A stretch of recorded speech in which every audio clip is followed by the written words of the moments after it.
Hello, friends. Welcome to the show. I'm Li Ying. I'm Leia. I'm Kurt. Okay, great. We continue to share some amazing Shanghai stories with you guys, and today we're excited to have Kurt Dunsing joining us on the rooftop. What's going on? We are on the rooftop. This is my mansion. That would be great. Yeah. That would be very nice, That would be actually. great, yes. So, Kurt, could you please tell us a little bit more about yourself? I don't know. What do you want to know? I'm a stand-up comedian. Awesome. I'm a teacher. Mm-hmm. Thank you. I'm really doing my part. I host a children's show. And I'm American. I'm from Chicago. Awesome. And how long have you been in Shanghai? I'm extremely handsome. That is very obvious. Very charming. Alright. I'm sorry. Yeah, so how long have you been in Shanghai for? Shanghai, I've been here about 8.5 years. I've been in China 10 years. 10 years. And you were in a smaller place I was called? in Jiangyan. Nobody- Every time I say that, people are like Jiangyan, and I'm like, no, that's a nicer city. Jiangyan is like a very tiny town that I was at. Okay, so how far is it from Shanghai? I don't know. I don't even know where Jiangsu province is, quite frankly. Oh, all right, okay. I've been here 10 years. I know none of the geography. It's terrible. My Chinese is all right. Like, I can speak Chinese well, but just when people are like, is this province north or south or west? I'm like, I don't know. That's I'm understandable. not a map guy. Yeah, I don't know that either. I just know roughly how long it takes, from a place to another. Exactly. It's Yeah. a 3-hour bus ride, Okay, but I don't know in which direction. That's not far. Yeah. That should be okay. On spring festivals, when I lived there, I was there for 2 spring festivals, and both times I came to Shanghai and just stayed for like 2 weeks. Okay. Yeah, what brought you to Shanghai? There's just nothing to do out there, so I would Exactly. come out to Shanghai. Yeah. Yeah, but you survived the first year and a half. You know what? Actually, I did more than survive it. It was really nice. Okay. Because there's less to do, the pace of life goes a lot slower. Yes. So it was only about a year and a half I was out there. It's a town of, a little bit about Jiangyan. It's a town of like 150,000 people, which here is very small. And then it's surrounded by like little villages. But yeah, a year and a half there because the pace of life is so slow. It felt like I was there for like 2-3 years. How did you socialize there? I think socializing in a smaller place is I've different. been in. Uh-huh. There were, when I tell the bit on stage, I cut it down to there only being 2 foreigners. But but we actually had 3 or 4 like Laois who lived there and in the surrounding area. And then the next town over is Taizhou. And there were like 5 or 6 people there. They did a lot of board gaming. So I went and saw them like once and was like, nah, they're not my people.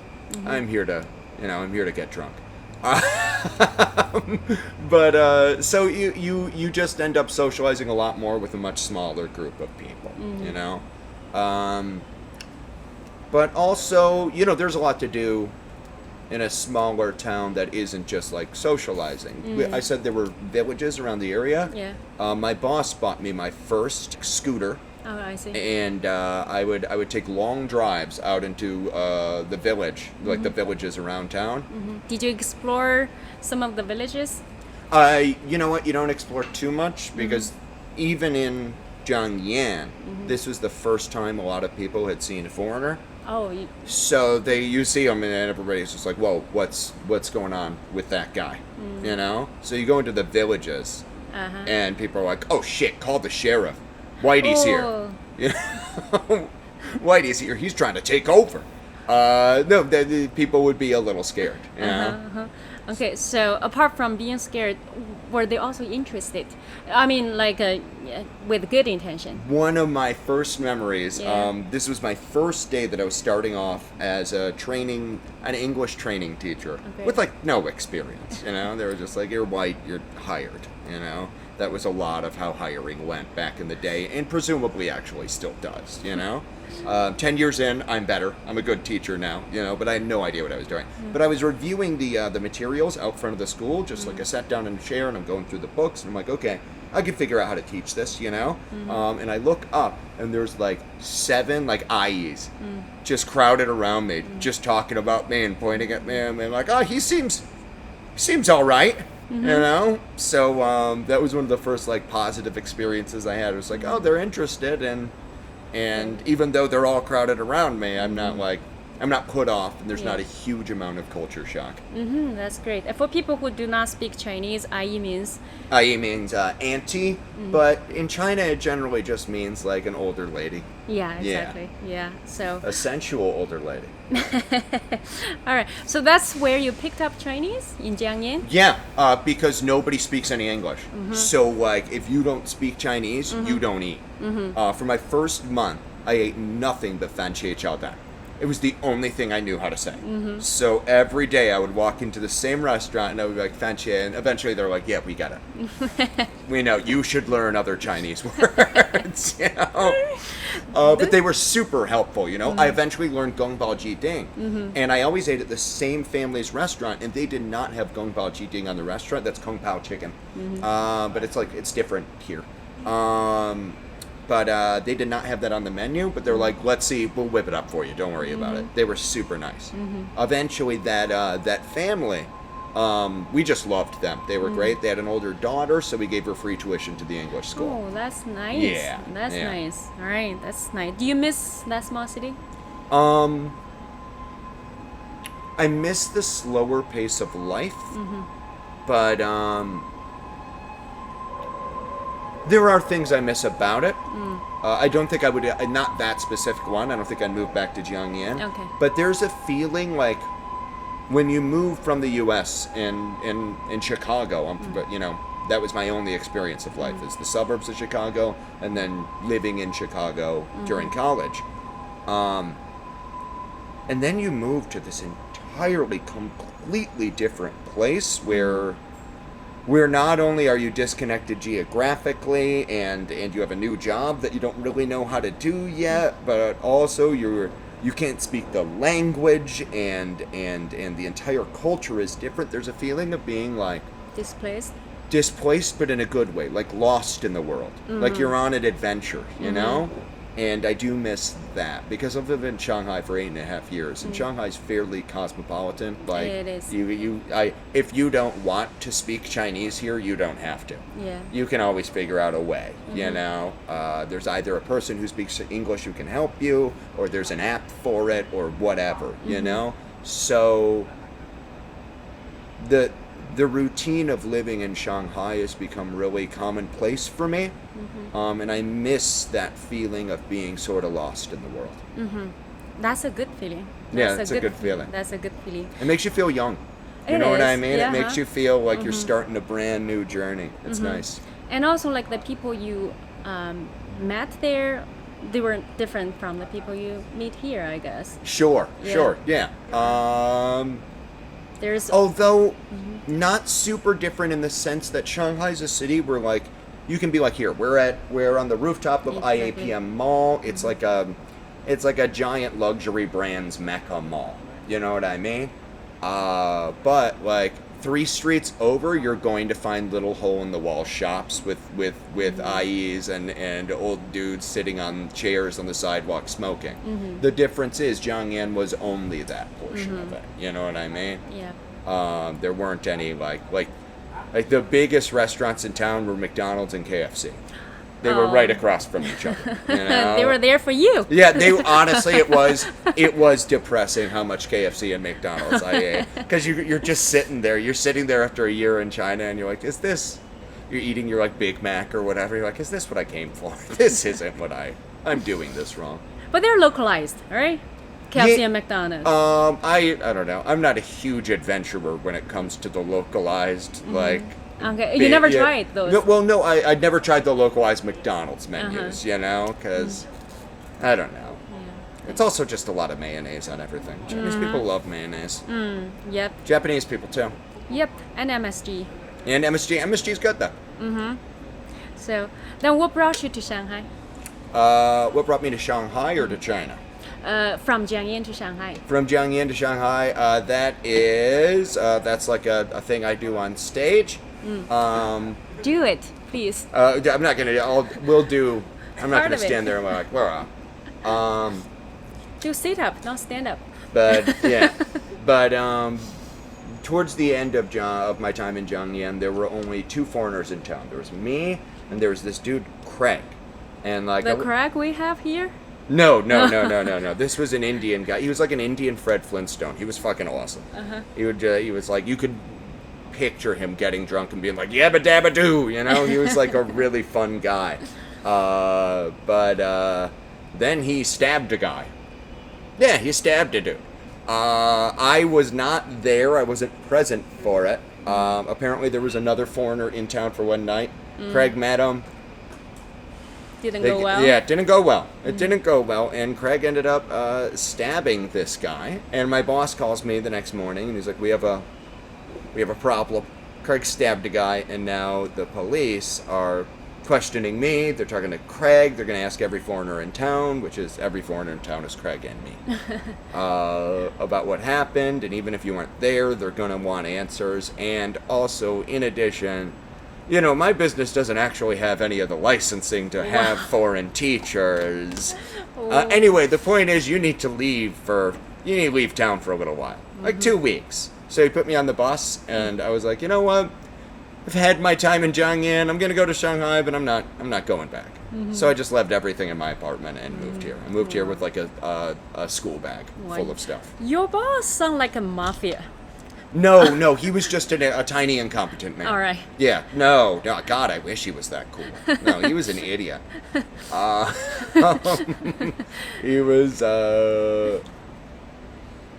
yeah, just your general shady English school businessman, you know. But whatever. Yeah, it's been 8.5 years. Who cares? Wow. Okay, so that's your journey to Shanghai. That is my journey to Shanghai. That was quite fun. And after Jiangyan, did you find it difficult to get used to Shanghai, or not? It was finally, Yeah, it was more of like a finally, yeah, because I always knew this was probably the next place I was going to come. And I started at another school where I found like a great group of friends, which is nice. When you come in here, you can immediately jump into a friend group. Those are still guys I play poker with every Friday night, you know? Yeah, it was, and plus I, you know, came from Chicago. You've lived in like major cities before. It's not that confusing. And have you seen a lot of changes in Shanghai? Yes.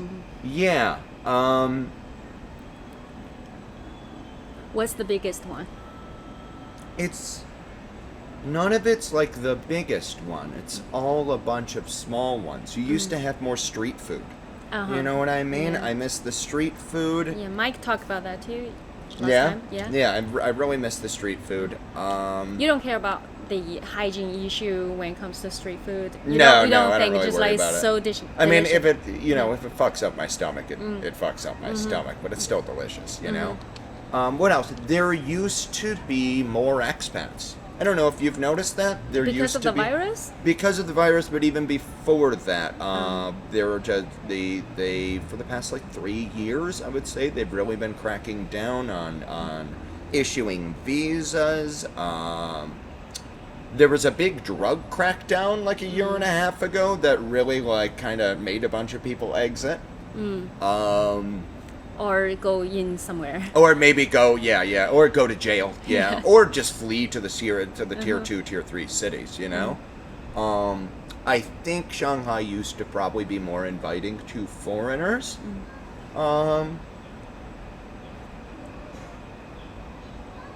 But I would say definitely since the coronavirus, I've been attending a lot of going away parties. Oh. You know? But I've had a couple friends leave for the U.S., but it's like the U.S. is, what are you gonna do there? You know? You don't fancy go back, huh? I mean, I'm going to go back, but not right now. You know? All right. What makes you not want to go back? There's just nothing to do there right now. The whole country's still either in quarantine or out protesting masks. You know, out there being like, we don't want to wear masks. This is, you know. Right. It's just not going to. It's not the time to make that jump. So being here and watching all of the things happening in the States, how do you feel? Like, oh, great, I'm here, or? A little bit of both. I mean, here is definitely one of the best places in the world to be. The wave coronavirus hit here early, and they did a pretty good job of locking it down. Mm-hmm. So, I mean, I'm not wearing a mask right now, and I'm out in public, you know. Mm-hmm. But we were supposed to make the jump this year. We were going to leave this month, actually. Oh, you were planning to we leave. were planning to leave this month, and then I talked about it with my girlfriend, and we decided we're going to stay for another year. So initially, like 10 years was enough? Yeah, initially 10 years was enough, Mm-hmm. and my parents aren't getting any younger. Mm-hmm. So it would be nice to be able to spend time with family and everything like that. But yeah, now wasn't the time to make a jump. But still, I mean, things are going fine. Things are going well. It's nice, I mean, for stand-up, Yeah. it's great. There's no other shows anywhere in the world Exactly. right now, How many really. shows do you do Like now? weekly? Weekly? I don't know. I'm on stage between... Almost every yeah, night. Yeah. I'm on stage between 3 or 4 times a week. Uh-huh. Yeah. And then I try to take a night off, spend it in with the family. Mm-hmm. Sundays are for Dungeons and Dragons, which I recently started doing. I'm a dark elf, rogue charlatan. Yeah, it's good. It's very dumb, but it's very enjoyable. Yeah, this year for me has also been a lot about, because for a little while there was less comedy, you know? Oh, yeah. Yeah, everything 2 was months, locked down, probably? yeah, for about 2 months. So it's about finding other hobbies, other things to do. Yeah, what you did you know? find? I've been playing video games a lot. I'm picking up piano. What else? Doing the children's show more because during quarantine, what was nice was my work didn't suffer that much because I just go to an apartment and film with one other person. I stand in front of a green screen. And I teach like phonics, or we do stories. I'm a clown. It's fine. It's like hi kids, it's me, Giggles. Today we're gonna learn the letter P. The letter P says puh. Can you say it with me? Puh. And it's 2 hours of that. It's 2 hours of acting like an insane person. Kids love it. Yeah, it's good. Though. I can It's tell good. kids love it. It's great to have that high energy. Yeah, with yeah. kids. And then you're just exhausted afterwards. Oh yeah. Immediately afterwards, I'm like, I'm going for a beer. Sometimes I'll bring a beer to filming and put it in the fridge, and I'll be like, I'm gonna have this like immediately afterwards. So, did you enjoy doing that? Yeah. I've been doing that on and off for like, I don't know. That's where I came to stand-up comedy from. Oh, was really? teaching children's shows. Yeah, and I was like, I really liked performing. I didn't know where to take that, you know, because I play instruments. Oh yeah, you do. I just didn't know what to do with any of these skills that I had, and I found stand-up, and that's sort of what stuck. That's great. But yeah, I really like doing it. The first show I ever did was for, these are all like online subscription shows, so Your I'm own not on television. This is your own channel? No.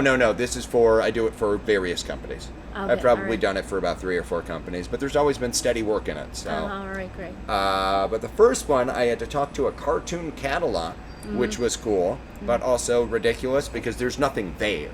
You know, they don't wheel in like a green screen cat. You're just talking to nothing. You know, Pretend that you're Yeah, talking to yeah. It's like that Stevie and Maggie show. I have no idea what that is. Or just this guy trying to teach English, and there's an imaginary bird, like a Maggie. Yeah. That's exactly what it is. Okay, that's- in the U.S., we grew up with Blue's Clues, which was this guy Steve Burns talking to a dog. It's all the same goddamn show. It turns out fun. Yeah, it turns out fun. It is Yeah. fun. Yeah. I remember I did one episode. We were teaching Cinderella, and sometimes you get to improv, and it turns out pretty messed up. We were doing Cinderella, and we didn't have like glass slippers, so instead we used my Doc Marten boots, and I was both Cinderella and the prince. So like we green screened me being the prince delivering my lines, and then we green screened me being Cinderella, like with the dress and the wig. I was beautiful. I was fucking hot. Anyway, I run away as Cinderella, and I leave my giant Doc Marten boot behind. and I, as the prince, pick it up, and I'm like, oh no, you've left your giant shoe. And then I smelled the shoe, and I was like, I like the smell. I turned right to the camera. I was like, I like the smell, and they kept it in. Wow. I was like, I can't believe you guys are keeping this. They put in little cartoon hearts like coming above my head as I smelled a shoe, and it's one of the most fucked up moments of children's programming in any country. Well, by the way, Ling is not really here. She is CGI in. Yeah. See, Li Ying's entirely CGI. Yeah, make me more beautiful. So that's fun. And then you started doing comedy like about 6 years ago? 5 years. 5 years. Mm-hmm. I think 5 years in October, maybe. I started at the same time as Ben and Frank. I don't know if you've had him on the show. Not yet. Good. Don't. He's terrible. No, he's great. I love that. But yeah, I started off with, I don't know how much you know about the history of comedy in this city. She knows. It's all one big incestuous bore, honestly. Because when you're in it, you're like, oh man, there's different clubs and this matters. And then you look back on 5 years of just comedy infighting. You're like, oh, none of this shit means anything. Who cares? Yeah. But I started off with Kung Fu Comedy right after they had split from Shanghai Comedy Club, right? And there was a war there, right? There was a war of people going on stage and talking about their dicks, because that's all, it's really all comedy is. That's really all stand-up is. But I started with KFK, but then I decided to do showcases with SEC. And then KFK was like, oh, no, you can't do shows with us because you're doing shows with them. And then that went on for 3 years, and then I switched to KFK. And everyone was like, oh, shit, Kurt left for KFK. I don't know if anybody actually cared. I doubt anyone cared. So, yeah, and then when you started, was it like an easy start since you had some acting, Yeah. with the kids show? Yeah, it was an easy start, but then, like, I feel like anybody who does any kind of performance art and that's what we are. We're artists out there on the cutting edge, speaking truth to power. I feel like anyone who does any kind of performance art looks back on their original performances, and they're like, oh, this is a bunch of garbage. I think I saw one of your videos from years ago online. Oh, back when I was a woman. Yeah, you were hot. Before I transitioned. You were hot. I used to be Paula Poundstone. No, wait, what? Was it any good? It was good. Yeah? It's like a very natural. Yeah, that was well, your style. I was a monster of a beginner. Talent can't be denied. No. The cream rises to the top, All right. and that cream is calm. So how did you feel about your growth? I don't know. It comes in spurts. Sometimes you feel like you're really killing it for a while, and then you sort of plateau. Sometimes you feel like you're just in a slump where you just cannot get a laugh. You know, it's the same as anything else. You know what I mean? Wherein sometimes you feel like you're killing it. Sometimes you feel like it's the worst thing ever. Really, only those two. I never feel like I'm just doing okay. Oh. I'm always like, I am fucking killing it, or I'm like, this is the worst thing ever. It's always that. And you have toured in China, right? Oh yeah. On the 17th, I'm doing Chongqing, and on the 18th, I'm doing Chengdu, and on the 20th, I'm doing Xi'an. That's great. The comedy trifecta of China. Those are the 3 most important comedy cities. Yeah, go and watch. Yeah. I guess if you're watching this, go and watch. All right. So, is there any place that you enjoy the most out of these places? Oh, out of like these 3 cities? Beyond Out of that all as well. out of all the places in the world, I'm fond of Paris. I've never been to Paris. I don't know. I think so much of any place is about the people. You know what I mean? I'm a people guy. Yeah. I like people. Do you feel that the dynamics in the audience is different sometimes? I feel like a lot of audiences now are Western and Chinese couples. I see a lot of that now. That's interesting. I mean, that's always been there, you know. One thing that I do enjoy is the amount of like old Western men with Chinese women young enough to be their daughters, you don't see that much anymore. You see less of that. Yeah. What's going on? I remember when you used to see that all the time. Last year, I guess. Yeah, At least last I year. don't know if it was Yeah. even last year. I feel like it was like 3 or 4 years ago where you would just see that couple all the time. It's like, ew, ew, you guys have sex, gross. Yeah. Last night we did a show. It's like a live game show / stand-up thing, and it was largely a Chinese audience, but it was like an English-speaking, trendy Chinese audience that got everything, so it was good. Okay, that's awesome. All right. Why are you having a thing about that? You know, older Westerners and younger Chinese. Oh, I just think it's creepy. You know what? At the same time, if you can find love wherever you can find love, sure. You know, but it is gross. Okay. Have you how to say, acknowledge them or tease them? Oh, on sure. stage? Yeah. You give them a little bit of razzing. Although, Casey Lee Brander once did this thing. Yeah. Where she pointed out one of those couples on stage. It was like it was like a Western man in like his 50s with a Chinese girl in her 20s. And he was like, "How about you, sir, with your adopted daughter?" And it was great. But again, I don't want to be too judgmental. Of course. In a public forum. You know, in private, I'm incredibly judgmental. All right. So when you're hosting, do you you do interact with the audience a lot? When Yeah, you're hosting, yeah. Right. Okay. Yeah. That's a lot of just getting tired of doing material. For me, like comedy, the best moments in comedy for me right now are that stuff that can only happen like once. Yeah. Because of an interaction you've had, like through crowd work or whatever. That stuff that just happens and it's great, and then you can't replicate it. You know. True. Also, I'm a lazy writer, so a lot of times you just walk on stage, you're like, I don't have anything new. I'm just gonna talk to these people. But it works. It works. Yeah, it works. It works most of the time. There are some times where it's just like, oh, I've been doing crowd work for a minute and a half, and people just want me to shut up and get on with the show. There are those times too. So, are you a very disciplined writer? No, not at all. Yeah. Not at all. I rarely write down anything. I do bullet points like on my phone when I think of something, but rarely will I sit down. And I don't know. I'm of two minds about it because I feel like I should. A lot of comedians are like, yeah, you got to sit down and try to take an hour every day or however much time you can to try to write new jokes and just like stare at a computer screen until something comes and push through it. But at the same time, writing things down word for word kind of takes the fun out of it for me. You know what I mean? Yeah, I feel see. like it almost becomes robotic, and then I get obsessive little thoughts, or I'm like, oh no, I should word that differently, and I guess that's actually just what stand-up comedy is. It's trying to figure out better ways to word things. But I'll probably get to that point at some point. I figure, around year 30, when I'm 65 years old. I will start writing.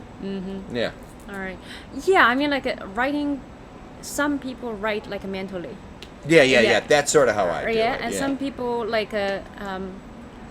probably they just talk it out. Yeah, and then record it, and then listen to themselves. Yeah, my microphone on my phone has been broken forever, so I haven't recorded a set in like a year. I really should. Yeah. I really should get that fixed. There's like a million places to get that fixed, and I just never have. So is there any kind of a topic that you're particularly interested in? For comedy or just in general? For comedy. For comedy, I don't know. Most of my stuff, the stuff I have the most fun with is kind of absurdist. You know what I mean? I don't know. I don't know if you've seen The Power of the Wolves. That song I do. Oh, I heard that. Yeah. Where it starts off with the power of the wolves, and then I just do an act out of a man being attacked by wolves. I love that. I love anything that's absurdist. I love anything that's like, I love anything that's dumb. That's what I like. I'm not a comedian who wants to go on stage and say anything. You know what I send a mean? message. Yeah, I don't have like a message. I don't have like a unifying theme. I don't have like a in the end like and the moral of that is that I don't have that. And more importantly, I don't want to have that. Leave that to other people who feel like they need to make a point about politics or race or gender or any of that important shit that I don't read enough books to understand. I want big, dumb, fun comedy. That's what I want. That's cool.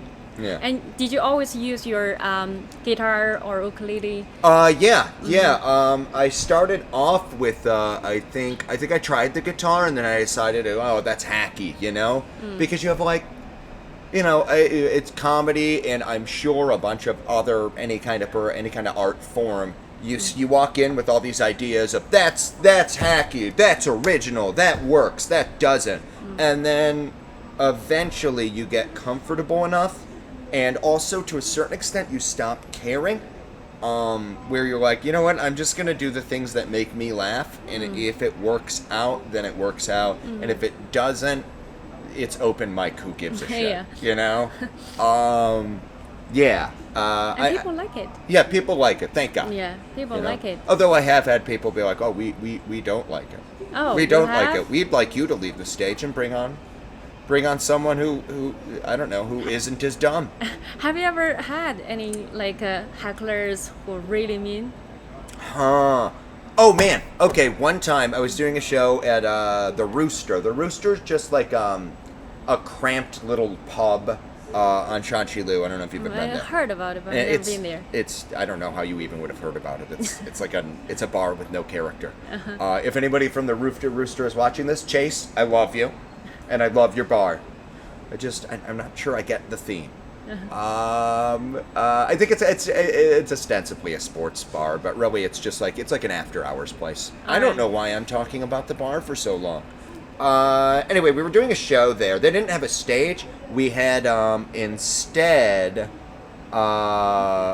just two stools, and you would put your one leg on each stool and just stand there like I'm here to do comedy. No one knew there was a comedy show happening. Everybody was just there to have after work drinks and talk with their coworkers or their friends. And then we walked on stage and we're like, we're doing comedy now. And they were like, no thank you. But we did it anyway, to the benefit of no one. And I was probably in like my second year at this point, and I was starting to get more comfortable with crowd work. So I'm like, you know what? I'm wild, man. I'm crazy. I'm getting off these stools. I'm gonna go talk to these people, you know. And I walked up to this one really drunk Serbian guy who was clearly just trying to have a conversation and didn't appreciate anything of what's going on over here. And I'm like, anyway, blah, blah, blah, what do you think of that, sir? And he turned around and pulled my pants down. Yeah, but I don't know if you can see, I wear here, Tight we're standing jeans. up. I wear tight jeans. I'm a tight jeans kind of guy. And he managed to yeah. put them down. Yeah, he pulled the jeans down, but the underwear doesn't, it doesn't separate. They go together. So like half of my dick was out, and I'm just standing there like, do I finish the joke? I didn't finish the joke. I pulled my pants back up and quickly got off the stage. And then didn't try crowd work for a little while after that. Oh, holy. Another time, Adam Skuse, who used to be, you knew Adam, right? Adam Skuse was an English comedian who would really fucking double down on anything that was pissing off the audience. Like if the audience was like, boo, he'd be like, oh yeah, let's make it worse. So one time, there was a lady in the audience with her giant former rugby player boyfriend. Ooh. And she was smoking indoors, which you weren't allowed to do. And he like called her out on it, and then she started heckling him back. Then he said something about how her mouth is, it's not the greatest line, but he talked about how her mouth was like a flapping vagina that wouldn't stop or something. And her, like, Eastern European boyfriend stands up and it's like, vagina mouth, you think this is a joke? And he gets up and he is gigantic and starts walking towards the stage. And the whole time Adam is like, yeah, she's got a vagina mouth. What are you going to do about it? And he's like lumbering towards him. And like, he had his fist cocked back. I was hosting the show, and eventually I had to step out and be like, "Oh, all right, fuck, that's been Adam Skews. Get the fuck off the stage," you know. And I made nice with the audience, you know. Wow. But yeah, you get stuff like that, and that's fun. You know, again, that's stuff that can only happen once. Wow. That's wild, huh? Yeah, it's good. Haven't seen that for a while. No. Generally, audiences are quieter now. Although I do love a nice trashed audience. Some people don't like it. They just want to get through their material. For me, Yeah. I want to walk up with no material in front of an audience that's just absolutely trashed and see what we can make happen. That's cool. Yeah. So, do you have any show that you could remember very well, apart from this? Absurd ones. I don't know, because comedy is a lot of times just hanging out with your friends until it's time for you to go do your 10 or your 20 minutes or where your however much time, and then you just go right back to having a night out with your friends. You know what I mean? Yeah. I have been criticized for talking too loud at the back of open mics, and no, I'm not going to stop. So Comedians, huh? Yeah. No. I don't want to be disrespectful of other people's stage time, but I am. So what are you gonna do about it? All right. So, what about the comedy scene now? Because you mentioned that there were quite some conflicts going on, but now... Yeah, now everything's pretty cool. You like it now or before? I like it now, actually. I feel like... I don't know. The old comedy scene felt like sophomore year of high school. Oh. When everybody's super dramatic and there's tons of infighting and back talking and all that shit. And now it feels like senior year of high school where everybody's kind of cool with each other, you know, and you're all about to die. You're all about to die. No, you're all about to, graduate and go off to wherever you're going, and everybody's just nice with each other. It's much better. All right, so you plan to move back, like, let's say next year? Or... Tomorrow. I'm leaving tomorrow. It's really hard to leave. Yeah, I have these to actually days. get to the airport right now. Next year, probably around July. But we'll see, I'll go where the wind takes me. Sure. I'm going to spread my wings, Li Yang. Yeah. I'm going to fly. Hi. I'm going to fly high. That's great. I'm going to be the best goddamn me that I can be. You deserve to be. No, I probably don't. I probably don't. All right, so what do you plan to do with comedy or when you move back? You know what? I've thought a lot about that because there's so much talk in comedy about making it, Yeah.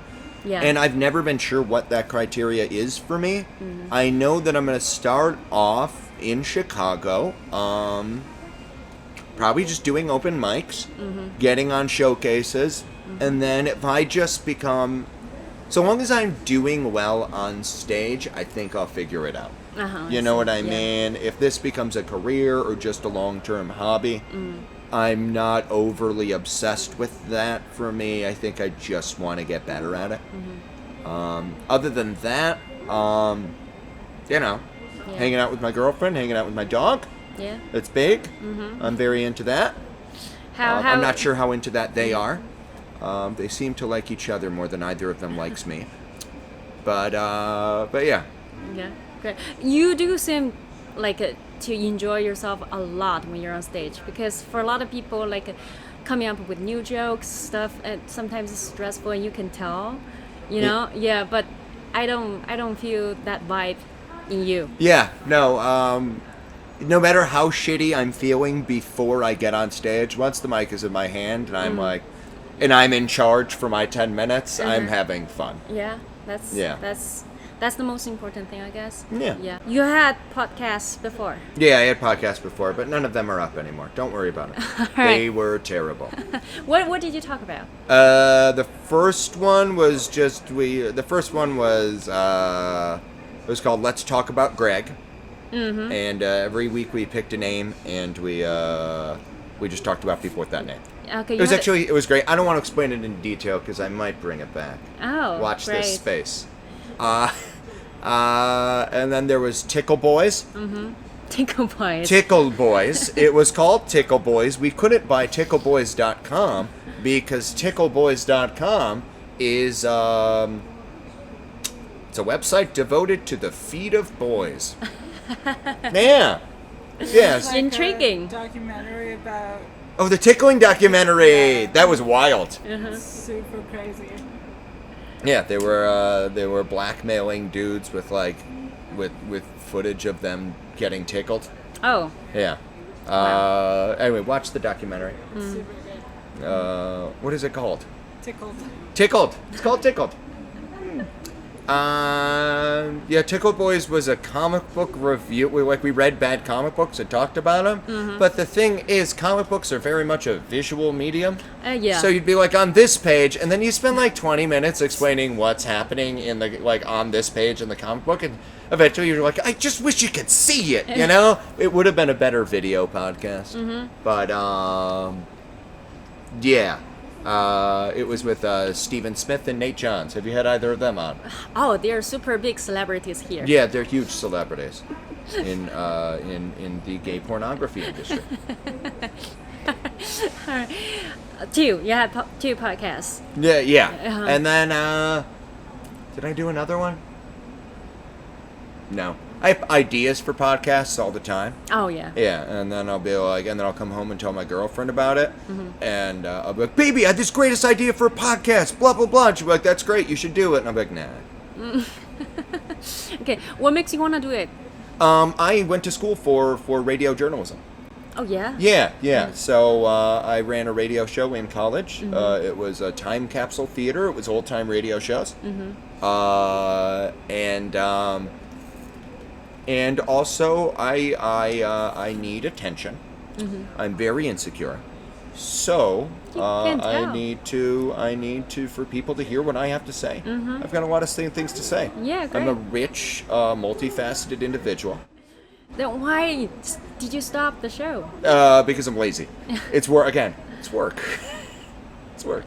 What about the other two celebrities? They're dead now. Both Nate Johns and Stephen Smith are dead. They died in a plane crash. And when their bodies were found, they were 69ing. R.I.P. Yeah, R.I.P. It does take a lot of time, huh? Yeah, it does take a lot of time. How much time do you guys spend editing this? Oh, she's the editor. Oh, see, that's nice. You outsource all the hard label to some schmuck. And then... I'm supposed to do the translation, and I haven't done any. One person's hard labor is another person's joy. Oh, Wow. that's true. Cheers to that. I think they have that sign in labor camps. Cheers to that. All right. So, you were saying that Shanghai's lifestyle was too fast. And do you still feel it, or is after a while it's just norm? A lot of it is just that there's more opportunity here to earn money and to work. So I end up working I actually do work a crazy amount of hours between my day job and then tutoring and then filming. So that tends to pass the time super quickly. But then on top of that, you have comedy. And my life is much more full than it was in Jiangyan as well. So I don't know. The experience is richer, but it goes by faster. Exactly. When I was in Jiangyan, I didn't have a whole lot to do. I taught probably 2 hours of class a day, and there just wasn't that much to do other than, sort of just be. And while I do like, the richness and the depth of experiences that I can have here in Shanghai, I do occasionally miss that pacing of life where you have so much time to simply be. I don't know if I'm a human being or a human doing. That's a good one. So then what's the drive of working so hard? Saving up money to go back to the U.S., but also, I don't know, there is still a lot of opportunity to earn money here, and I guess I would always, in later years, I would I would regret not having worked as hard as I could. You know, because I'm 50 years old. I'm not gonna have a lot more years to earn money. You look great. Yeah, thank for you. 50. Thank you. Wow. Okay, I didn't know you work so hard. I mean, like, I don't know. Shanghai has the vibe. Yeah. Like before the virus, I was doing 2 jobs as well. I mean, like, I'm not buying an apartment. Why am? Yeah, sure. So Absolutely. it's the vibe. I mean, like everybody is working so hard, and then you just. And then you die. And then that's it. When was the last time you were in the States? I went to the U.S. last August to meet my girlfriend's family. They are great. And for her brother's wedding. It was like a beautiful like farmhouse wedding. It was very cool. And then she came to Chicago to meet my mom and my brother and his wife. And that's when we decided we're moving back to Chicago. Also, we went to a baseball game and got very drunk. It was good. Yeah, you It's don't the only have thing that you do here. at baseball games. Yeah. You don't have that here. No, I still get very drunk here. Okay. Oh, the you mean baseball? No. You don't. I don't get out to a lot of sporting events here. Huh? Yeah, but again, that's also a time constraint thing because here, I'm always working. In the U.S., I was on holiday with my girlfriend, so you figure out ways to fill up that time with leisure activities. I see. All right. So during this 10 years, every time you went back to the States, did you feel anything different? Like, have you changed or have they changed?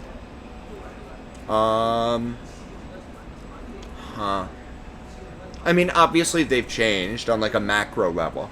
You know what I mean? But like the day-to-day experience hasn't changed that much, except that each year, I guess I feel a little more disconnected from that culture. So I'm looking forward to going back and refamiliarizing myself with it. It's weird going back to the U.S. And feeling like an immigrant in your own country. Yeah. You know what I mean? Because you're like, what's old is new again. Everything that used to be a day-to-day interaction is now like a cool new thing you've forgotten you used to do. I buy things at like a Walgreens or a CVS. They're just like biennidians. They're just like convenience stores in the U.S. But like American hospitality, at least in the Midwest, is all like, you get up to the front of the store, and you get up to the register, and they're like, "Hey, how are you doing?" And then I'll just be like, "I'm doing great. I'm doing this and this." And I'll be there for like 20 minutes talking to the person at the register, to the point where even they're like, "All right, that's enough, buddy." But it's just been so long since I've spoken my native language to just a person who works at like a convenience store. So yeah, those daily interactions just feel a bit more, feel just a bit rarer and more unusual. Yeah. Okay. You've experienced some reverse culture shock. Yeah. Although I never really had an immense amount of culture shock when I moved here. You were The young. squat toilets. Oh, the squat toilets. The squat toilets. Yeah. I was young. 10 years ago, I was 40. No, I moved here when I was 25. Yeah. That was your first foreign country experience? That was my first foreign country experience. And I'm never doing it again. It's been a nightmare. This is the first time I'd ever been outside the U.S. actually. Right, and then 10 years. Yeah, I know, right? Yeah. I think I walked in with the original plan of just being like, all right, I'm gonna do like 2 years in China, then I'm gonna do 2 years somewhere else, and then that all required a lot more planning than I was willing to do. So I stayed here. Have your perceptions of the country changed? Of the U.S.? Of here and the U.S.? Yeah, certainly. I don't know. Again, my perspective on the U.S. is like, I don't know. That's a thing that I would have to really sit down and think about, Like I said, I don't have a message. I'm fun and dumb. By the way, today is your Independence Day. Yeah, I know. What do you usually do back home on this day? Holy shit. Okay, in my old hometown of Palatine, it's right outside Chicago. There's a big fireworks festival and everything. People get drunk. There's a lot of barbecuing. One time, I was doing a radio piece for college about just like, it was some bullshit puff piece on like small Independence Day at a small town, And I was going around like at the fireworks talking to different people. And one guy was like, as a veteran, it just means so much to me. He was like this older drunk guy. He was like, as a veteran, this just means so much to me to be able to celebrate our country's Independence Day, the country whose freedom I fought for. It just means a lot. And he got all teared up. And I was like, wow, that was powerful. It was powerful, audio. And his friend turned to me and was like, man, that guy never fought in a war. That guy was never in the army. And I was like, wow, what a great actor. But it's a lot of barbecues, it's a lot of drinking, it's a lot of getting together with family and friends. You know what? It's sort of like Spring Festival here. But there's no fireworks in Shanghai. Yeah, there's no fireworks in Shanghai anymore. No outdoor barbecuing either. Huh? Yeah. So that sounds a lot of fun. Okay, everywhere in the country. Yeah. In some of the states, you might choose to fire your gun in the air. Wow. Yeah. I've never. Oh, I have fired a gun, but here, I fired like a .38 caliber pistol at a shooting range here. But in the U.S., I'd never fired a gun. All right. Leia, you fired guns? Yeah. Why don't you fire these guns, huh? What do you feel about the gun thing? Speaking of that, I don't know. Again, more issues that are above my pay grade. No, I don't have a stance on that. Yeah, I don't know, man. I personally would probably never choose to purchase a firearm, but I can understand how it's fun. Oh. Yeah. All right. Getting all liquored up, firing some guns, fuck yeah. But no, I would probably never. I would never feel safe with a firearm in my home. Yes, especially after living here for a while. Yeah, well, that's the thing. China is super safe. We walk our dog at like 11 p.m. Yep. And on nights I'm tired, my girlfriend will be like, yeah, I'll just take the dog out. It's fine. Yeah. But in Chicago, I would never let my girlfriend walk the dog at 11 p.m. Let my girlfriend, like she's the boss, But I would never feel comfortable having my girlfriend walk the dog at like in the middle of the night alone. Super safe. Chicago can be a scary city. All right. So how have you? I mean, how has your experience living here for 10 years shaped you? Shaped me? Well, I'm super buff now. Yes, I can tell. I'm gigantic. My dick has grown like 4 inches since I've been in China. Everyone should come. How is it shaping? You know what? I guess the experience of being able to move to and navigate and learn the language and semi-incorporate into the culture of a completely different country on the other side of the world has given me the confidence to feel like, I don't know. I feel like I can take anything the world throws at me, But I guess it's given me a confidence I otherwise would likely not have had. I found my girlfriend here. I found my dog here. I found a love of performance here. Like, this is stuff that I might otherwise never have had the confidence to try. So, I'd say it's been a good 10 years. It's been a great 10 years. It's been a great 10 years, Leah. Yeah. And I hope to spend 10 more with you. Oh, that would be great. Yeah. From your 50th to 60th. Yeah, from my 50th to 60th. Then you became one of the gross dude. Yeah, that's what I'm gonna. Yeah, I'm gonna become one of the gross dudes. All right, that's awesome. I mean, what are you gonna miss about China? What am I gonna miss about China? You know what? I don't know yet. I don't Yeah. think I'll know until I've been back in the U.S. Yeah. for a year. I'll have a much clearer picture of what I miss about China. But I think right now the answer is you two. Oh, that's too, I'm lovely. absolutely going to Just miss you. because I bought you a beer. Yeah, just because you bought me a beer. Anyone who buys me booze earns my undying gratitude. I think Taobao, you Taobao a lot, right? Huh? Taobao, you Taobao a lot. Yeah, like, yeah, I remember Taobao, I do know. the Bruce Lee outfit you have? Oh yeah, I have 3 of those. I do nothing but spend money on Taobao because it's so easy. Because you're just like bored, and then you're like, I don't know. I could buy one of these things, but they're so cheap that I'm gonna buy 10. You know, I bought a projector today. Oh, Yeah, I bought a lovely. What you projector. gonna do about the projector? I'm gonna throw it in the garbage. It was just so cheap. Remember Is the thing. It was so inexpensive that I was like, I'm gonna buy this thing just to throw it in the trash. Oh, yeah, the electronics devices are super cheap, and then they deliver so fast. Yeah, I know. No, I'm gonna set up like a whole I'm gonna set it up in the bedroom because we just have this big blank wall that we haven't put anything on. Yeah, so that's I'm gonna have lovely. a projector in the bedroom. You know, for my pornos. And Not Steve and Nate. yeah, for my Stephen and Nate porno that I filmed. Because we don't have a TV in our bedroom. I see. And as an American, I have to have a TV in the bedroom. There's not much going on TV. That's the thing. Yeah.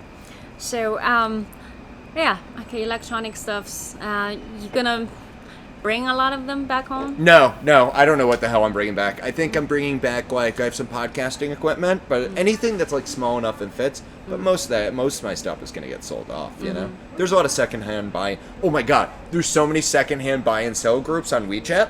Really? Yeah, I there's didn't even tons know of that. there's tons of them. So like whenever anybody leaves, they'll like sell it off. But a lot of people are like, They just give away. no, they try to sell stuff that they absolutely should not sell. You see stuff like toilet seat cover, gently used. You know, breast milk bags, gently used. You see like personal hygiene shit that people are like 10 RMB. Can Kwai this to you? It's like, dude, just throw it in the trash. You know, just throw it away. Flight tickets are expensive these Yeah. days. Yeah. Yeah. Super expensive, I guess. But yeah, I'm gonna sell my keyboard. I'm gonna sell my guitar. You're gonna sell your The guitar I'll probably just give away. You're gonna sell your guitar. Yeah, I'll buy new ones. I'll probably just buy a secondhand keyboard and guitar when I get back to the U.S. You can buy a lot of that stuff on Craigslist. All right. If you had to do a podcast again, what would it be? I have this idea for a show. It's called the TLYS Show. I don't know if anybody's doing this right now. I am going to interview you. You're the only guest. You're the only guest that ever comes on it. Every week I interview you. Yeah, that sounds a great idea. Yeah. Over and over again. The same questions. Actually, how about we have 2 hosts, right? And I'm the good cop, and someone else comes in as the bad cop. So I'm like, how have your experiences as a comedian changed you? Oh, I'm sorry, my partner's here. And then my partner comes in, and they're like, how have your experiences changed you? And they like shine a flashlight in your face. So speaking of that, have you ever punished your kids here? Yeah, you try to just give them a stern talking to or a timeout, you know. And then they're okay. And then they're okay. That's I it. work at a daycare. I work with very young kids, so I don't want to yell too much. And also at that age, I don't know. What is Anything other than a timeout is, it's too harsh a punishment. You know, you have kids who don't listen, but again, they're 2 or 3. They don't know. They're 2 or 3? Yeah. How do you teach them?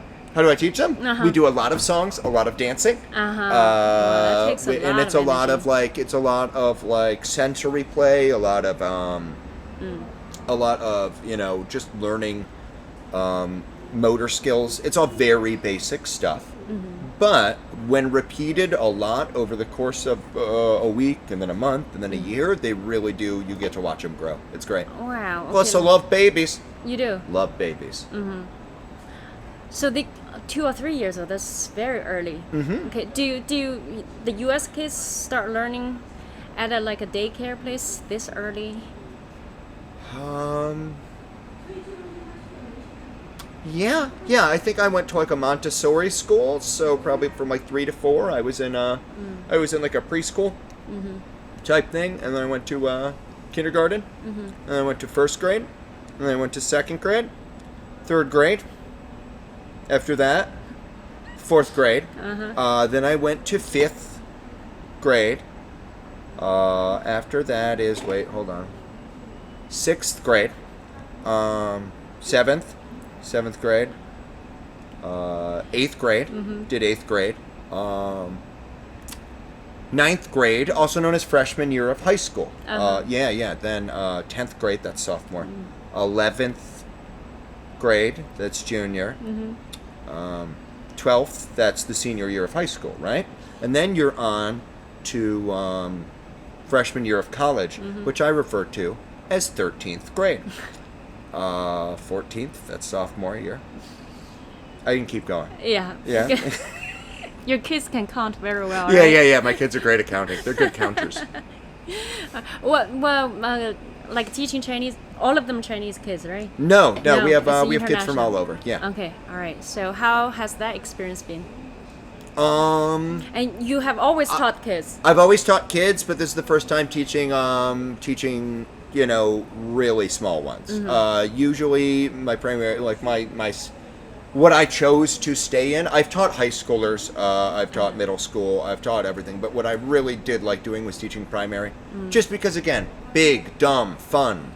That's what I do, you get to sing a lot of songs, you get to do a lot of dances, you do art, it's great, It's therapeutic. It's very therapeutic, especially with the babies, man. It is super therapeutic. I will turn on like yoga background music, and we'll just play. We'll just learn to jump or to run or to paste or to color. It's awesome. I love it. And also for Chinese kids, probably that's the happiest period of time in their whole educational life. Wow, that is bleak. Yeah. That's very bleak. Seriously. Li Ying, Hi. I'm sorry. Who hurt you? Come on! I work for a language center. Yeah. Once they enter primary with school, with all the tests that you have to do to get into every single school. Yeah, once they enter primary school, then we do the after-school tutoring thing, and I'm like, why are you guys here after such a long day? I genuinely feel bad for them. I do feel, yeah. Even though that's my job, but yeah. But that's when you get the chance to be like, okay, let's see if we can make a difference. Let's see if we can make a difference, and let's see if we can make this portion of education fun. Yeah. That's what we've been doing. Great. Or alternately, you can make it no fun at all and really drive home the hopelessness. No, they will be still there. Yeah. Because the parents, yeah. Okay, I've been Li Ying. I've been Leah Low. Thank you for joining us today with our guest Kurt Dunsing. Yeah, she's hot. Yeah, she is super hot. Yeah, she is. All right. Thank you for being with us. It's a lot of fun. And if you want to catch up with part 2, Kurt Dunsing, the sexy lady, stay tuned. I am a pretty lady. All right. Bye-bye.